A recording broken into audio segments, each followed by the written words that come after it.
সরকারের পতন ঘটিয়েছে। তাই আপনাদের কাছে অনুরোধ থাকবে, একটি অন্তর্বর্তীকালীন সরকার দায়িত্ব নিয়েছে 26 সালের নির্বাচন, সেই নির্বাচনে আপনারা ইনশাআল্লাহ বিপুল পরিমাণে ভোট দিয়ে এলাকায় জয়যুক্ত করবে। আপনাদের কাজ হবে কি? আপনাদের কাজ হবে আমরা যে বার্তা নিয়ে এসেছি, আমরা আমাদের ভারপ্রাপ্ত চেয়ারম্যানের যে বার্তা, সেই বার্তাটা কি? তার বার্তায় আমরা নিয়ে এসেছি যে ঘরে ঘরে যে আমাদের দেশনেত্রী বেগম খালেদা জিয়ার জন্য আমাদের দেশনেত্রী বেগম খালেদা জিয়ার সালাম দিবেন এবং আমাদের ভারপ্রাপ্ত চেয়ারম্যান তারিখের সালাম দিবেন, ধানের শীষের ভোট চাবেন। এটাই আমাদের বার্তা। সেই বার্তাটি আপনারা ঘরে ঘরে যাবেন। একটি দল যারা স্বাধীনতার বিরোধিতা করেছিল, যারা 1986 সালে বিএনপির সাথে বেইমানি করেছিল, যারা 1993 সালেও বিএনপির সাথে বেইমানি করেছিল, সেই দল যারা ধর্মের বাক্স খুলছে, ধর্মের বাক্স খুলে তারা বেহেশতের দিকে বিক্রি করছে, এই দল থেকে আপনাদের সাবধান থাকতে হবে।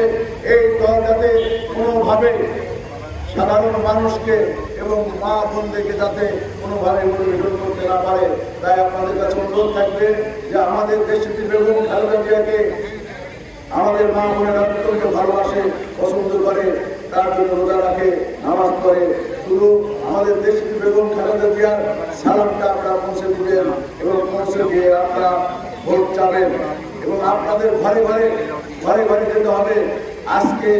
আজকে তারা যদি বিএনপির সঙ্গে নির্বাচন করে তাহলে 17টি আসন পায়, আর তারা যদি এককভাবে নির্বাচন করে তাহলে 3টি আসন পায়। তাহলে আপনাদের বুঝতে হবে তারা জনবিচ্ছিন্ন দল। বিগত দিনে যে ফাঁসিস্ট ছিল, সেই ফাঁসিস্টের রূপ তারা ধরেছে। আপনাদের এই জন্যে আমাদের যারা সাধারণ মানুষ, আমাদের ভারপ্রাপ্ত চেয়ারম্যান 31 দফা কর্মসূচি দিয়েছে। সেই 31 দফা কর্মসূচির মধ্যে কি আছে? নতুন করে রাষ্ট্র কাঠামো।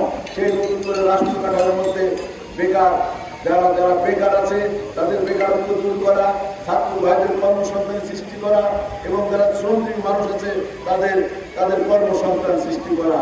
সেই সৃষ্টির মাধ্যমে আমাদের যারা যোগ্য নেতৃবৃন্দ তারা জনগণের কাছে পৌঁছতে হবে, সাধারণ মানুষের কাছে ঐক্যবদ্ধভাবে যে ভোট চাইতে হবে। এটাই আপনাদের অঙ্গীকার।